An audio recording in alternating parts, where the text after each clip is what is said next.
Peggy 16.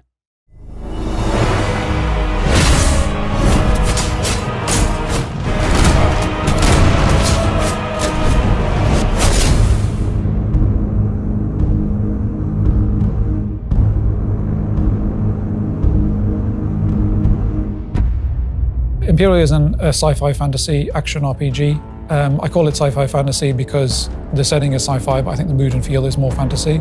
You are a mercenary and you've come to this unexplored planet. There is this huge monolith in the center, and there's been an expedition that's already tried to figure out what's going on, but they have so far not got very far with it.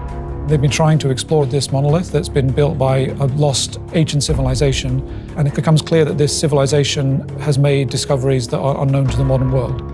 Players can choose a weapon at the start of the game, but they're not locked into that. They can change once they pick up a new weapon, and they can experiment with different play styles. You can also customize your character, so you can make it however you want. There's lots of customization options, and I think there's a lot of variety there for players to explore. And then beyond just the visual customization of your actual physical appearance, you can customize it with armor sets, and we have dozens of different visual assets for those as well. And then you can customize it with your playstyle. We have, I think, about 50 different abilities, hundreds of stats in the game. I would say, in summary, it's a true RPG. It's meant to be explored to that level of depth.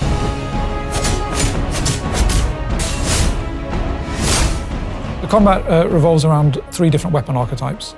So we have a glaive, cannon, mace and shield, and they all play very differently. Just by equipping the weapon, you will get different moves and you'll get a completely different feel.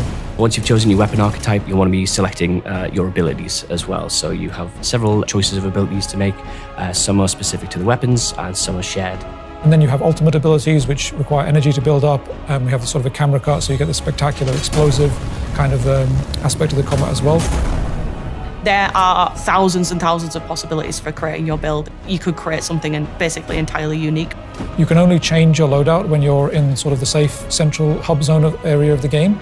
But if you find that for whatever reason a particular level doesn't seem to fit with the build that you've made, then you can change that and try again.